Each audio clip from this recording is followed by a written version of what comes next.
Amen. Purihin po ang Panginoon. Amen. Minsan pa nga po, palakpakan natin ang Panginoon. Amen. Tayo po'y tumayo at tayo po'y manalangin.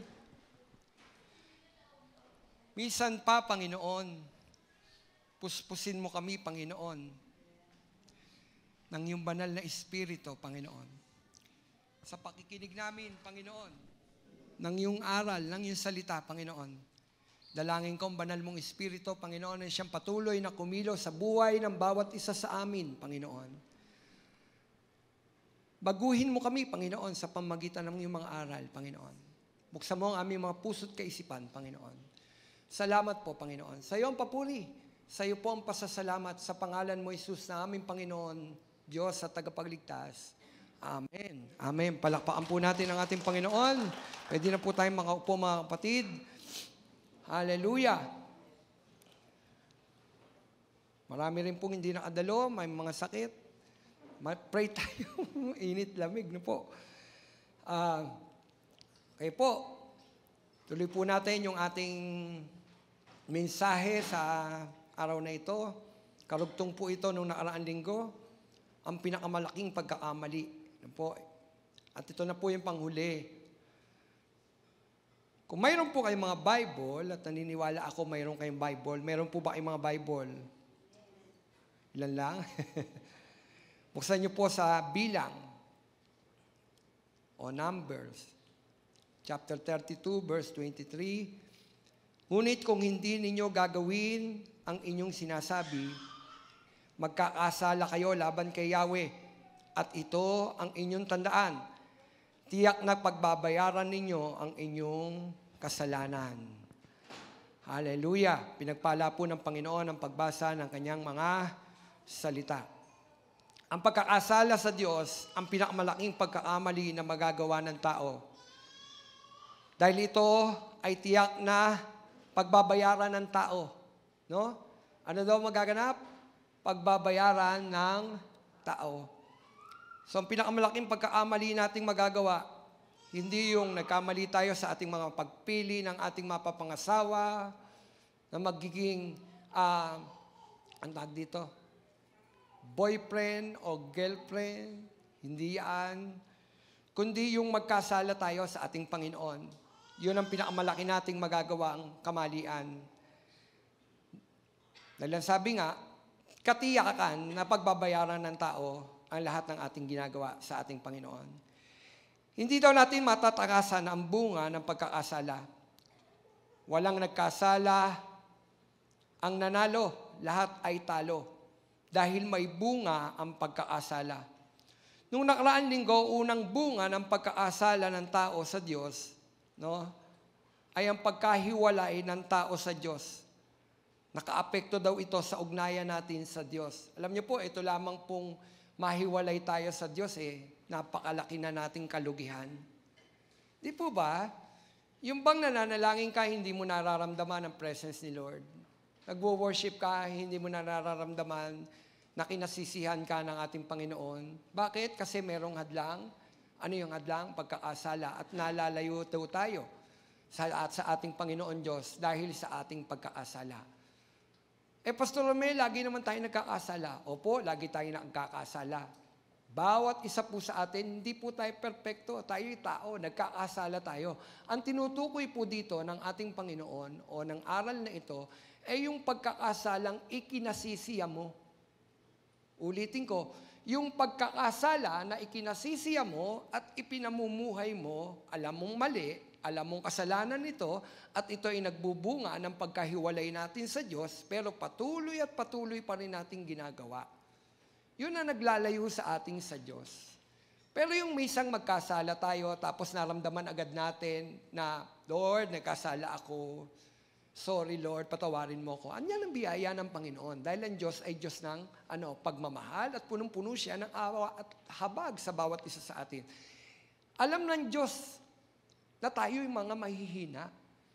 Kaya nga katulong natin ang ating Panginoon. Di po ba? Alam ng Diyos na tayo ay nagkakasala, na ang tao ay mahina. Unawa ng Diyos yun. Kaya lang ayaw ng Diyos na ang pagkakasala, pinamumuhay natin. Ulitin ko, ang pagkakasala, pinamumuhay na natin. Natandaan ko, sabi ng nanay ko sa akin, Romel, alam mo, marami namang gumawa ng ganyang pagkakasala. Marami, sabi. Halos lahat ng lalaki gumawa ng ganyang pagkakasala. Mayroon lang pagkakaiba sa ginawa mo. Kasi, ang sabi niya, pinamuhay mo. Ipinamuhay mo. Ang sabi, tinirahan mo yung pagkaasala. Ibig sabihin, nandun ka mismo.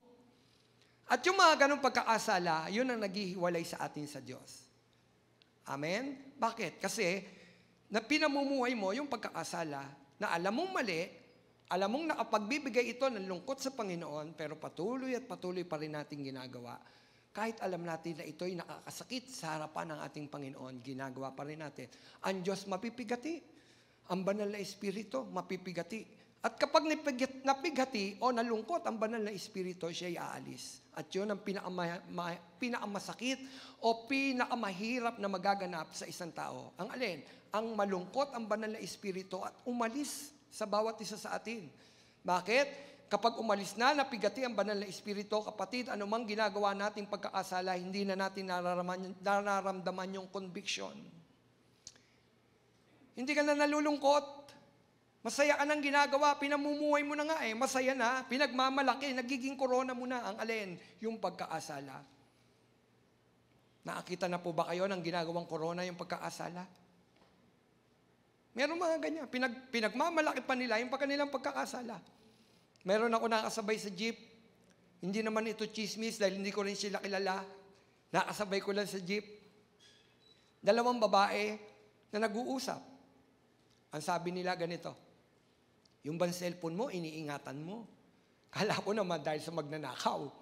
Sabi niya, ako pati sa CR, dala-dala ko ang cellphone ko. Kaya dapat ikaw iingatan mo rin yung cellphone ko. Sabi ko, alam ko na yan. Naisip ko, alam ko na yan. Kita niyo, pati sa jeep, yun ang pinag-uusapan nila. Kinokorona nila, pinagmamalaki nila yung kanilang yung pagtataksil sa kanilang mga asawa. Hindi po ba? Kinokorona. Hindi na nakakaramdam ng kalungkutan. Mga kapatid, nalulungkot pa po ba tayo kapag tayo nagkakasala? Hindi ka pahiwalay sa Diyos. Salamat! Pag nalulungkot ka, dahil nagkasala ka, hindi ka pa hiwalay sa Panginoon, hindi pa napipigati ang banal na Espiritu, mag-praise the Lord, hallelujah ka. Dahil ang pinakamahirap, yung umalis na ang banal na Espiritu sa buhay ng bawat isa sa atin, hindi na natin nararamdaman ang presensya ng ating Panginoon. Kung nalulungkot ba, magpuri ka sa Panginoon. Amen? Ngayong linggo na ito, talakayin natin ang isa pang epekto ng kasalanan sa tao. At sabi ko nga, ito na yung huli. Marami pa maraming epekto, kaya lang ayoko naman yun ang talakayin natin. No? Ito yung pinauli sa paksa na ito sa atin. Ang kasalanan, ang pinakamalaking pagkakamali natin, no, ang sabi, pag tayo nagkasala, nakakaapekto ang kasalanan sa ating physical na katawan. Yan ang tatalakayin natin ngayon. Nakakaapekto ang kasalanan sa ating mga pisikal na katawan. Ang sabi ng unang Korinto 11:30, ito ang dahilan kung bakit mahina at masasakitin ang marami sa inyo at may ilang namatay na. Yan ang sabi. Dapat aaralin natin ito sa susunod na linggo dahil Santa Cena. Lagi ko itong binabasa, tuwing magsasanta Cena, pero mas maganda ngayon pa lamang, ihanda na ng Diyos ang puso natin. Para sa susunod na linggo, alam natin, malinis tayo sa harapan ng Panginoon. Gugunitain natin ang kamatayan at ang pagkabuhay ng Panginoon. Gugunitain natin ito sa pamagitan ng pagpirapirasod ng tinapay at pag-inom ng kopa ng Panginoon, ng malinis ang ating mga budi. Wala po tayong tinatagong kasalanan sa harapan ng Panginoon. Aralin na natin ngayon. Talakayin na natin ngayon. Amen? Lagi nyo itong naririnig sa akin tuwing unang linggo. Ang sabi, ito ang dahilan kung bakit mahihina at masasakitin ang marami sa inyo at may ilang namatay na. May ilan daw na mga taga-Korinto, kasi sa Korinto ito Simbahan ito at mga mananampalataya, saan? Sa Korinto. May ilan sa mga taga-Korinto na nagkakasakit. At ang ilan nangamatay pa nga, ang sabi. Ngayon, ano ang konteksto dun sa ating binasa? No? Ang konteksto diyan ay patungkol sa komunyon o Santa Cena. Pero ang issue diyan, bakit sila nagkakasakit dahil saan? Sa kasalanan. Yun yung talakayin natin, yung issue. Bakit sila nagkakasakit? Nagkukomunyon na. Di po ba? Di ba ano yun? Akto ng may kabanalan dahil ginugunita yung pagkamatay ng Panginoon at pagkabuhay na magmuli ng ating Panginoon. Bakit sila nangangamatay at nagkakasakit? Kaya sabi ko, ang konteksto dyan sa ating binasa patungkol sa komunyon. Pero ang issue, kasalanan. Paano nagkakasala tuwing may komunyon at nagiging sani ng kanilang pagkakasakit ang mga taga-Korinto o ang mga Kristiyano sa Korinto? Una, ang hindi pagpapahalaga sa simbolo ng katawan at dugo ng ating Panginoon. Yon ang kasalanan ng mga taga-Korinto at ng mga Kristiyano sa Korinto. Ano yon? Ang hindi pagpapahalaga sa simbolo sa katawan at dugo ng Panginoon. Ang sabi ng unang Korinto 11:27, ang sino mang kumakain ng tinapay at umiinom sa saro ng Panginoon ng hindi nararapat ay nagkakasala sa katawan at dugo ng Panginoon. So kapag kinakain pala natin yung bagay na yun, yung tinapay na yun, at iniinom natin yung kopa na simbolo ng dugo ng ating Panginoon, hindi ka nararapat, nagkakasala ka sa harapan ng Panginoon. Kaya dapat, bago daw natin gawin ang bagay na ito, bago natin kainin, bago natin inumin, dapat malinis. Kaya lang, ang mga taga-Korinto, hindi ganun. Hindi ganun na nangyayari. Nagkakasala sila. No? Nagagawa nila ang bagay na ito nang sila'y nagkakasala. Kaya sabi ko nga kanina, hindi nila pinahalagahan ang simbolo ng katawan at dugo ng ating Panginoon. Na dapat pinahalagahan ng bawat isa. Dapat pinahalagahan nila. Gayon din natin, pinahalagahan natin ang bagay na ito. Tama po ba? Pastor, ano lang naman yan? Yung parang, tag dito, parang tradisyon ba tawag doon? Yung, nawala sa ko. Basahin mo nga, hindi lang ako. Ritual. Thank you po. Thank you. Ritual. Hindi ritual yan. Hindi yan ritual. Sa totoo lang, sa Assemblies of God, isa yan sa ordinansa sa simbahan. Sa ating doktrina. Dalawa yon. Komunyon, tsaka baptism, saan? Sa tubig. Ang tawag diyan, ordinance of the church. Isa yan sa doktrina ng Assemblies of God. So kung yan, isa sa doktrina ng Assemblies of God, nakita ng Assemblies of God na napakahalaga na tuwing gugunitain natin ang komunyon, humaharap tayo sa Diyos ng may kabanalan. Isinama sa doktrina Tama? Kasi nga, may bunga kapag hindi mo ginawa ito ng may kabanalan. Hindi nating pinahalagahan ang katawan at dugo ng ating Panginoon. Kaya ang sabi, ang sino mang kumakain ng tinapay at umiinom sa saro ng Panginoon nang hindi nararapat, nagkakasala daw. Saan? Sa katawan at dugo ng Panginoon. So nagkakasala pala tayo. No? Ang mga taga-Korinto nagkakasala. Ngayon, ano ang bunga ng hindi pagpapahalaga sa katawan at dugo ng Panginoon? Yun ang tanong Ano ba yun? Anong bunga niya, Pastor? Verse 29, ang sabi, sapagkat ang sino mang kumakain at umiinom nang hindi pinahalagahan ang katawan ng Panginoon ay kumakain at umiinom ng hatol sa kanyang sarili. Yun. Hindi lang ka nagkasala. Kapag ininom mo yon, nang ikaw ay may pagkakasala, kinain mo yung simbolo ng katawan at dugo ng ating Panginoon, nang may pagkakasala ka, tinatago mo, ayaw mo sabihin, ayaw mo ipagtapat sa Panginoon. Ang sabi dito, ikaw ay kumakain at umiinom ng ng hatol sa iyong sarili. Kapatid, ang bigat nun. Ang bigat pala. At dapat hindi lang basta-basta kumakain ng simbolo ng katawan ng Panginoon at umiinom sa kopa ng Panginoon. Bakit? Kailangan may pagpapahalaga ka sa simbolo ng katawan at dugo ng Panginoon. Ang sabi, sino mang kumakain at umiinom ang hindi pinahalagahan ang katawan ng Panginoon ay kumakain, umiinom ng hatol sa kanyang sarili. Tanong, paano nagkakasala ang ilang Kristiyano sa Korinto tuwing sila ay nagkukumunyon? Yun ang tanong no? Iniinom mo, hindi mo pinahalagaan, nagkakasala ka, umiinom ka at kumakain ng hatol sa iyong sarili. Ngayon, ano yung nagagawa ba nila? Ito yon. Basahin natin yung verse 17 hanggang 22. Ang sabi diyan, tungkol sa mga babanggitin ko ngayon, hindi ko kayo maaring purihin dahil sa inyong pagtitipon ay hindi nakabubuti. Sino sumulat nito? Si Pablo. Kanino? Sa mga taga-Korinto. Ang sabi, tungkol sa mga babanggitin ko ngayon, hindi ko kayo maaring purihin dahil sa inyong pagtitipon ay hindi nakabubuti. Subalit nakasasama. Aba, nagtitipon-tipon pala ang mga Kristiyano noon, pero hindi ito nakabubuti sa kanila, kundi nakasasama. Ang sabi ni Pablo, kaya sabi ni Pablo, hindi ko kayo pupurihin. Na nagtitipon kayo ng ano? Teka lang.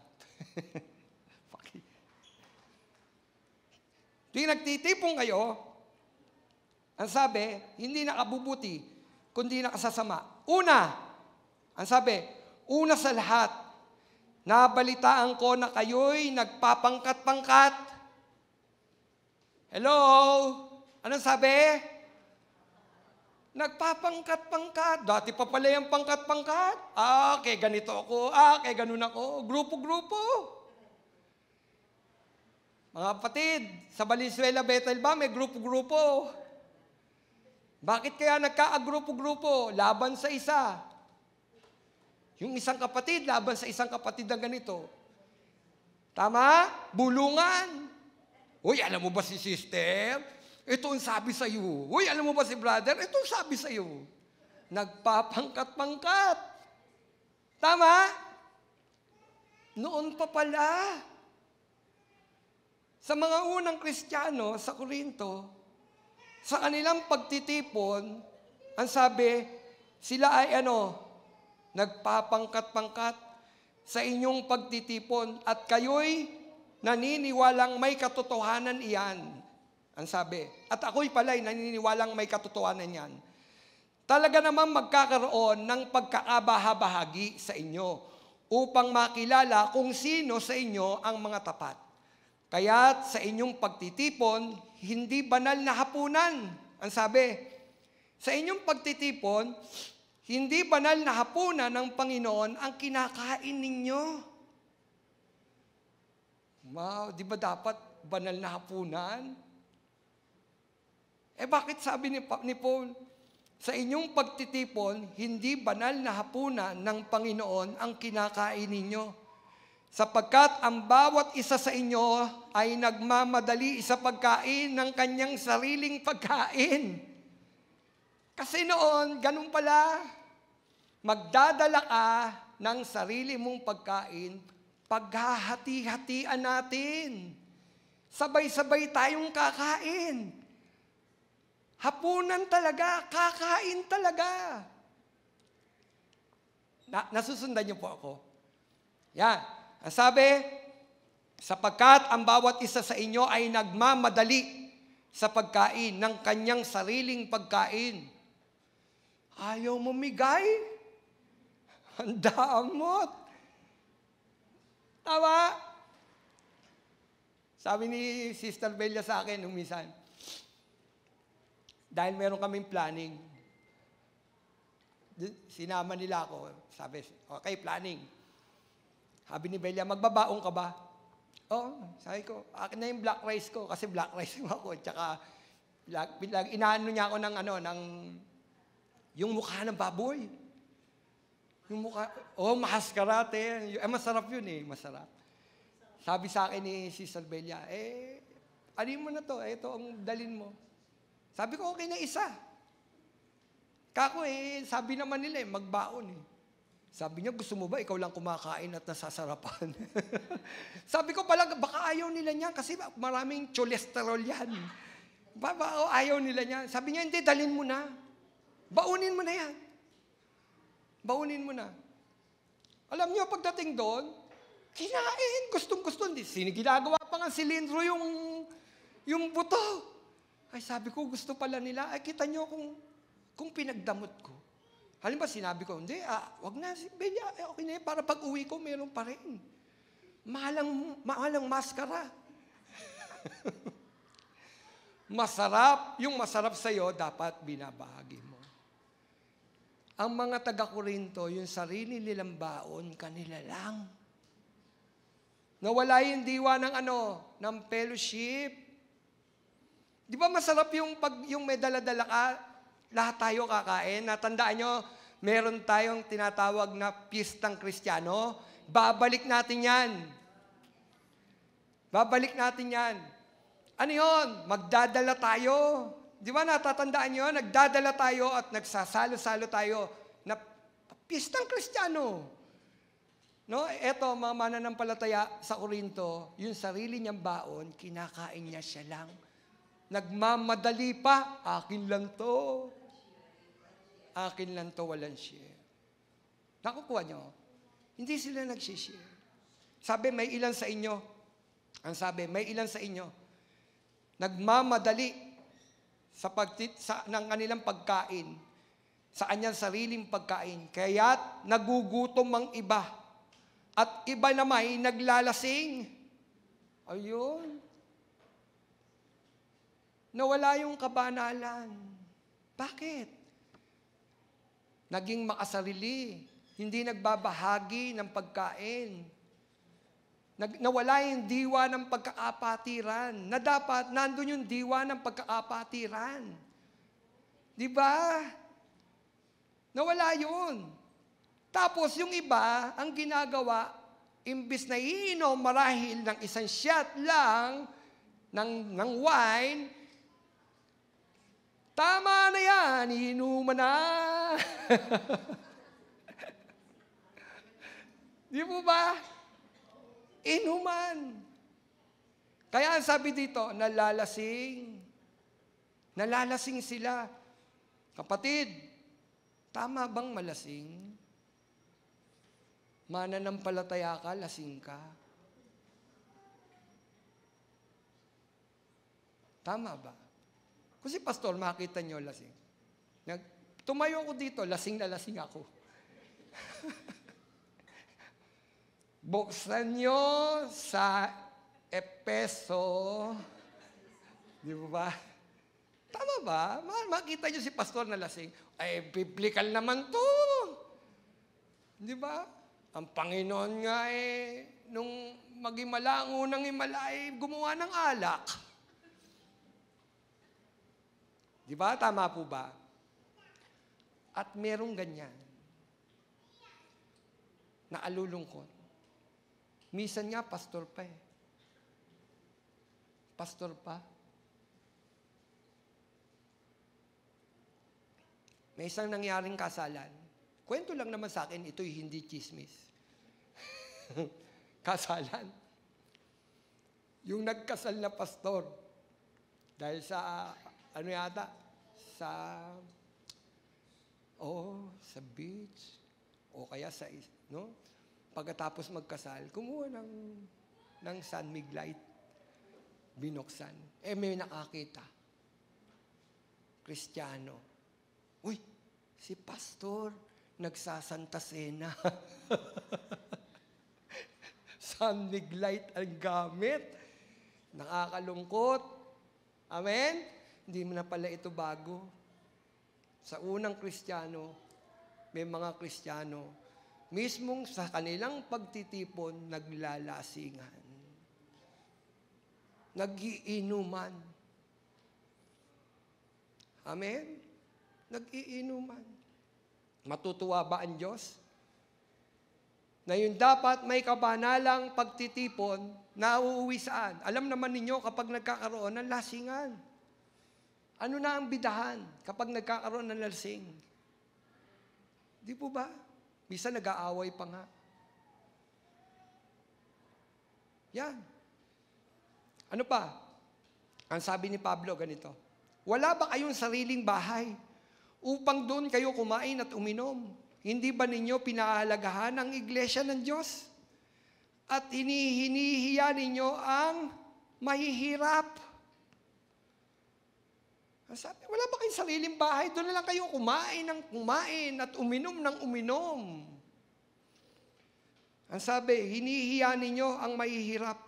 Ano ang gagawin ko ngayon? Purihin ko ba kayo?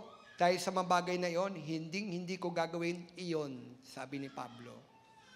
Kinahiya ni Pablo. Nirebuke sila ni Pablo. Bakit? Nagkakasala. Nagkakasala ang iglesia, nagkakasala ang simbahan. Saan? Sa hindi pagbibigay ng galang. Sa ginagawang, komunyon. Na dapat may kabanalan paggunita sa ginawang kabutihan ng Diyos sa bawat isa sa atin. Dapat ginugunita yung katawang na bayubay sa krus. Dapat ginugunita yung latay ng Panginoon. Dapat ginugunita yung dugo na umagos sa katawan ng Panginoon. Pero hindi na ganun ang nangyayari, hindi na paggunita sa ginawang kabutihan ng Panginoon, kundi sariling kapakanan ang ginagawa ng mga Kristiyano noon. At maging hanggang ngayon, ganun marahil ang ilan.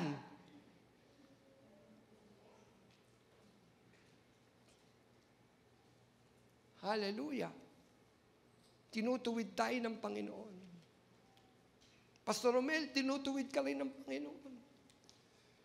Amen? Nawala ang kabanalan tuwing may komunyon. Di ba dapat gugunitain mo yung Diyos na nagkatawan tao, binigay, inalay yung kanyang sarili para sa atin, na tayo papunta sa apoy ng impyerno, pero dahil sa kahabagan ng Diyos na ito, nagkatawan tao siya, binigay niya yung kanyang sarili hanggang sa humantong saan? Sa krus. Hampas ang inabot ng Panginoon. At ang sabi pa nga ng Biblia, walang nakitang magandang anyo sa Panginoon.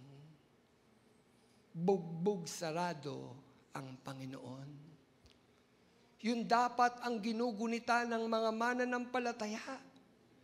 Kung paanong ang Panginoon nagpakasakit dahil sa ating mga pagkakasala. Kaya lang nakalulungkot, sabi ko nga, hindi ganon ang nangyari sa mga taga-Korinto. At dahil diyan, nagkasala sila sa Panginoon. Ang kasalanan ay nagdudulot ng pagpaparusa. Kapatid, mayroon bang nagkasala ng hindi ka parurusahan? Parurusahan.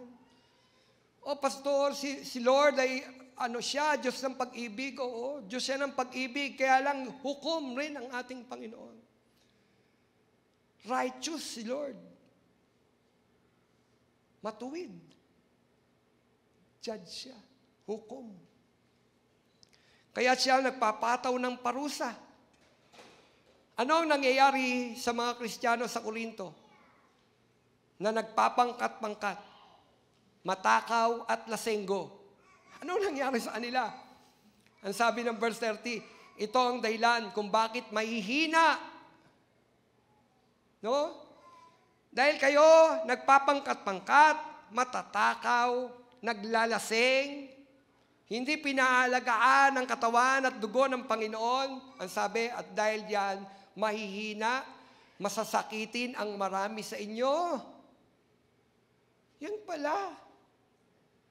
Yun ang bunga. Di ba, nagkakaroon sila ng sakit. May ilang namatay na. Ang sabi, marami din sa atin ang nakagagawa ng kasalanan, ang sabi, at ito'y nagdudulot agad ng kaparusahan sa ating katawan. Pagkakasakit, at kamatayang pisikal. Kapatid, di po ba kung ano ang ating tinanim, di po ba sa ating katawan, siya din nating aanihin? Ano tinanim mo sa katawan mo? Aanihin mo. Ang Diyos ba ang nagbigay nito? Ang Diyos ba? Hindi. Pag ginawa mo lang ito, mayroon niyang katapat na kaparusahan. Ano yun? Ano yung consequence? Kasi inabuso natin ang ating katawan. Ang sabi, aanihin natin ang bunga nito. Aanihin natin yun. Yung bunga ng iyong pag-aabuso sa iyong katawan. Kain ka ng kain. Inom ka ng inom, lasenggo. Di po ba? Ang sabi diyan, sobrang kain, sakit ay dulot. Laging lasing, sakit ay dulot. Sige, alam mo na nga high blood ka. Realidad ng buhay. Bakit sila nagkakasakit? Alam mo na nga mataas ang dugo mo eh. Takaw-takaw, kain ng kain. Di po ba? Puro cholesterol yung kinasaksak mo sa katawan mo. Sinabi na nga, bawal, wag mong gagawin, wag mong kakainin, kinakain mo. Oh. Alam mo yung katwiran? Eto, may gamot naman. Tama? May gamot naman. Ano pa katwiran? Pinag-pray ko naman eh. Oh. Sabi ni doktor, at alam na rin ng bawat isa sa atin, huwag mong kakainin yan. Pag kinain mo yan, tataas ng sobra ang sugar mo. Kain ka na matamis. Tapos magtataka ka pa, ay, ang taas ang sugar ko. Kapatid, wala ang ginawa kundi kumain ng matamis. Sinabi na ni doktor, huwag kang kumain ng matatamis. Tapos, ang taas ng kolesterol mo. Sinabi na ni doktor, huwag kang kumain ng maraming taba. Di ba? Bawal yan sa'yo. Huwag mong kainin yan. Tataas ang presyon mo. Tapos pag nakakuhanan ka ng BP, high blood, magugulat ka pa. Hindi, tayo may gawa nun eh. Bunga yun ang ating maling pagpili. Alam mo nang mali, ginagawa mo pa. So mayroon bang kaakibat na parusa? Consequence pala? Consequence doon sa ating ginawa? Meron. Di po ba? Hindi natin pwedeng sabihin, ipinag-pray ko naman to. Lord, nag-pray naman ako sa'yo. Bakit ako na high blood? Di ba? Pinag-pray mo. Kapatid, binigyan rin tayo ng karunungan ng Panginoon, wisdom, pagpipigil sa sarili. Kapag ka alam mong mali, huwag mong gawin. Kontrolin mo ang sarili mo. Amen? Nung nagkaroon ako ng malaking bukol dito, ang sabi, huwag kang kakain ng malalansa. Huwag kang kakain ng manok. Kasi yan ang pagkain ng bukol. Lahat ng malalansa, lahat ng manok. Yun ang gustong-gusto ko. Manok. Fried chicken. Nung malaman ko yon, okay, kala ko ganun lang, di ako kumakain. Meron kaming binibiling mga tinapay, gawa sa almond. So, okay lang. Galing kami ng Quezon Province, sa isa nating church. Nung pauwi na kami, pumasok sa Kenny Roger. Pumasok sila Sister Belia sa Kenny Roger. Pasok din ako. Kasi naiihi ako. Alam ko, hindi pwede sa akin yun. Alam niyo po ba, paglabas ko ng pintuan ng Kenny Roger, tumutulo luha ako. Awang-awa ako sa sarili ko. Sabi ko, Panginoon, gusto ko lang namang gumaling. Disiplina. Bawal. Ba't ako kakain nun? Sabi nila mo, upo ka lang dito. Parang tinakam ko lang yung sarili ko. Kinakain ko sa loob ng van, alam nyo, matigas na tinapay, tsaka kamatis, lettuce, Habang kinakain ko, tumutulo yung luha ko. Sabi ko, Panginoon, gusto ko lang namang gumaling. Gusto ko namang gumaling, Panginoon. Kaya lang, anong punto ko? Pagbawal, huwag mong gawin. O wala na. Kasi bakit? Disiplina. Disiplina. Huwag mong gawin, huwag mong kainin. Kung gawin ko, ay may tsaa naman. Di ba may tsaa naman? Andiyan naman si doktor. Uy, kain. Hindi gagaling. Kapatid, gusto nating gumaling, disiplina. At isang bagay pa, no? Sundin natin ang Panginoon. Yung wisdom ni Lord na ibinibigay sa atin, pag may sakit ka, huwag mong gagawin yan, huwag mong kainin yan. Pastor Romel, nalalayo ka yata sa punto. No? Di po, yung mga taga-Korinto, naging matakaw sila. Wala silang pagpipigil sa kanilang mga sarili. Kaya ang sabi, sila ay naging mga masasakitin, ang sabi, at marami pa sa ilan sa inyo nangamatay na nga. Ba't namatay? High blood. Hindi po ba? Kapatid, hindi natin madadaya ang Diyos. Nakakatwira na nating mayroon namang gamot o ipagpe-pray na lang natin. Hindi natin madadaya ang Diyos. Hindi rin natin madadaya ang Diyos. Ang tao, madadaya natin. Pag pumunta tayo sa simbahan at ginunita natin ang pagkain o pagpirapiraso ng tinapay, madadaya natin ang tao. Pwede natin itago ang ating pagkakasala, pero hindi natin maitatago ang ating pagkakasala sa Diyos. Kitang-kita yan ng Panginoon. Minsan gusto lang nating maging maganda sa paningin ng ating mga kapatiran. Ay, banal na banal, hindi nagkakasala si kapatid. Kapatid, kung nagkasala ka, mas mainam sabihin mo na lang ito sa mga kapatiran na pwede mong pagkatiwalaan at sabihin mo sa Panginoon, Panginoon, nagkasala po ako.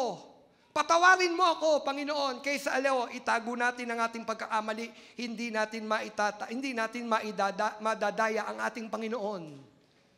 Kapatid, ulitin ko, hindi mo madadaya ang Panginoon. Hindi natin mapagtataguan ang Panginoon.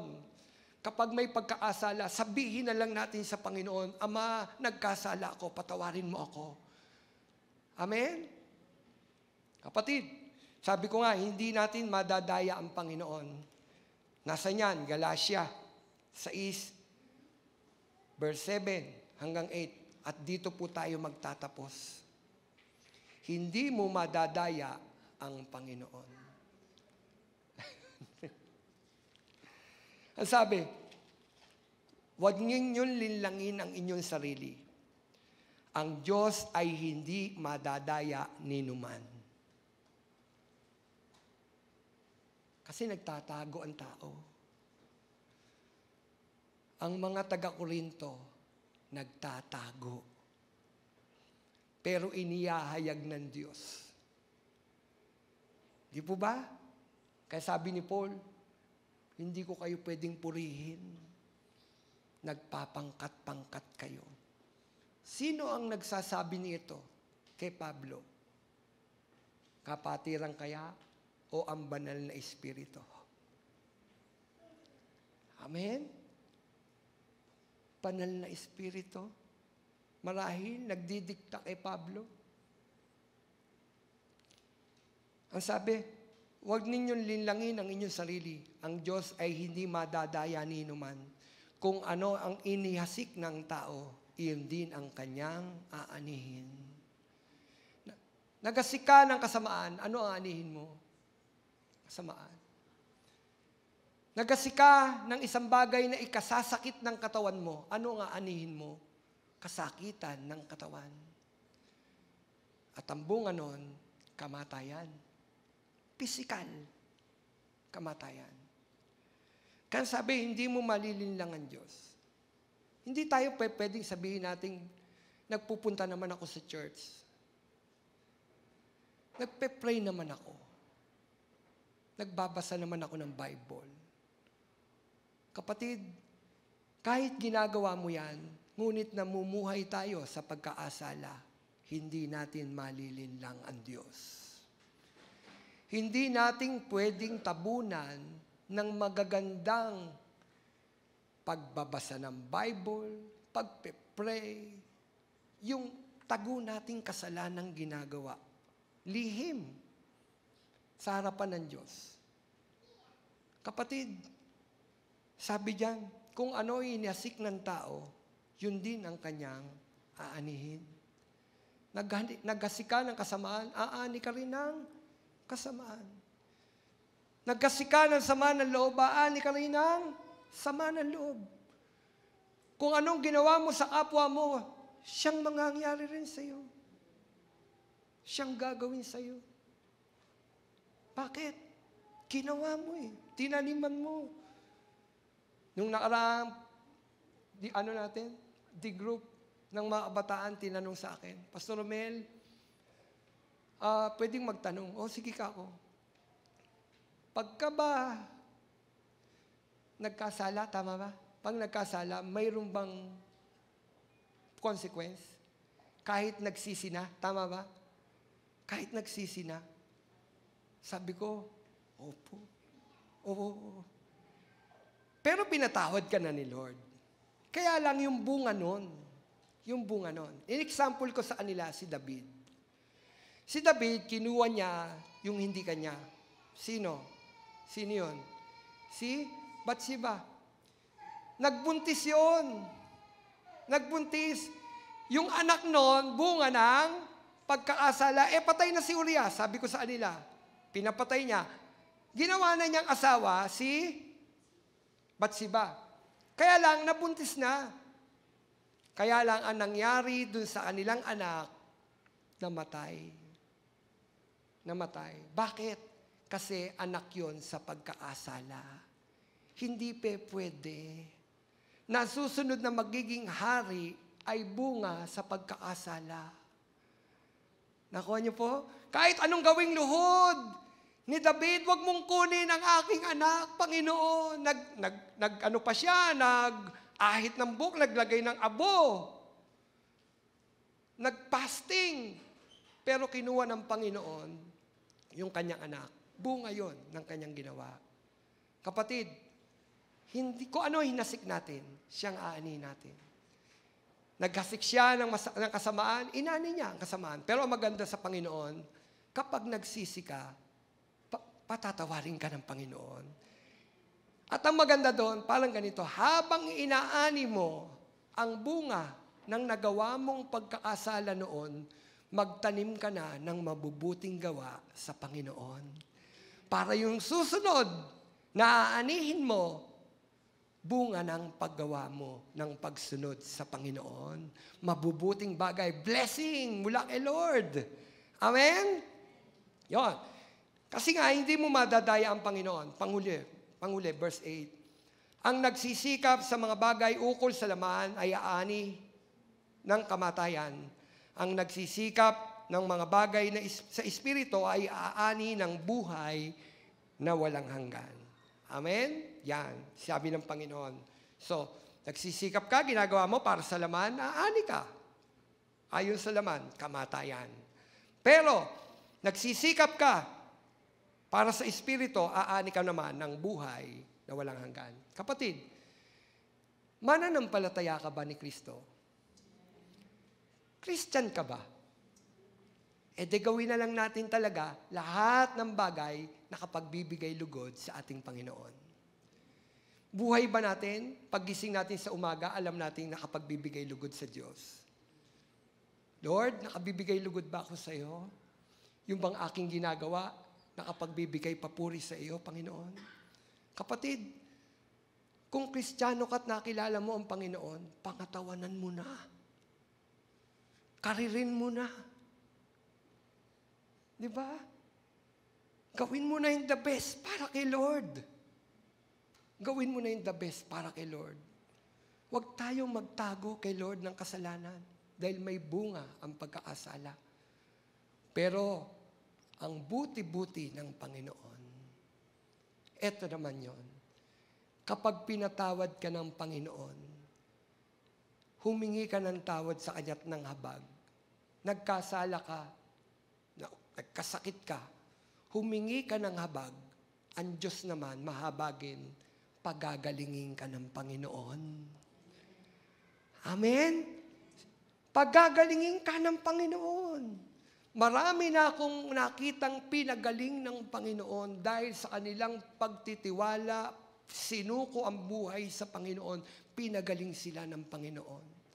Si Sister Belia lang, ang daming patotoo niyan. Hindi naman yan dating mananampalataya. No? Hindi yan mananampalataya. Hindi yan born again. Hindi siya. Laman siya ng simbahan sa kabila. Laman siya noon. Deboto siya noon. Pero nung maging mag-asawa kami, niyakap niya kung ano yung pananampalataya ko. Alam niyo ba may goiter yan sa loob? Pinagaling ni Lord. Pinagaling ni Lord. Hindi doktor. Pinagaling siya ng Panginoon. At yun ang nagbigay patotoo sa buhay niya. Pinakita ng Panginoon, kaya kitang pagalingin. Alam niyo ba, ang daming himala ginawa ng Panginoon sa buhay niya. Sabi ko, Lord, ang lakas ng Belia sa iyo. Sabi ko, kapatid, si Sister Belia, na example ko, kasi hindi naman siya mananampalataya noon, pero nung siya'y naglumapit sa Panginoon, kinilala niya si Kristo bilang Panginoon na tagapagligtas. At hindi niya dinaya ang Panginoon. Inamin niya sa Panginoon na siya'y makasalanan. Nilinis siya ng Panginoon at nang lininis siya ng Panginoon, mayroon siyang karamdaman, goiter, pinagaling ng Panginoon. Di ba ang buti ng Diyos? Kapatid, pagagalingin ka rin ng Panginoon. Una, spiritual na katawan. Pagagalingin ni Lord. Di ba? Di ba yun yung pinakamahirap gamutin? Yung kasakitan nating spiritual. Pero pag lumapit ka kay Lord, pagagalingin ka ng Panginoon. Dati kang masama. Gagawin kang mabuti. Matuwid ng Panginoon. Babaguhin ka niya. Dati kang sakit ng ulo, ng lipunan. Pero pag sinuko mo ang buhay mo kay Lord, magiging ano ka? Yung dating sakit ng lipunan, ngayon ano? Kinikilala sa lipunan bilang isang mananampalatayang matuwid sa harapan ng Panginoon. Kapatid, yan ang Diyos. Nagbabago ng buhay. Huwag nating dayain ng Panginoon. Kung may pagkakasala, lumapit ka sa Diyos. Ang Diyos mabuti patatawarin tayo ng Panginoon. Pagagalingin ka spiritual, pagagalingin ka pisikal. Patuloy at patuloy ang Diyos na nagpapagaling ng katawan pisikal.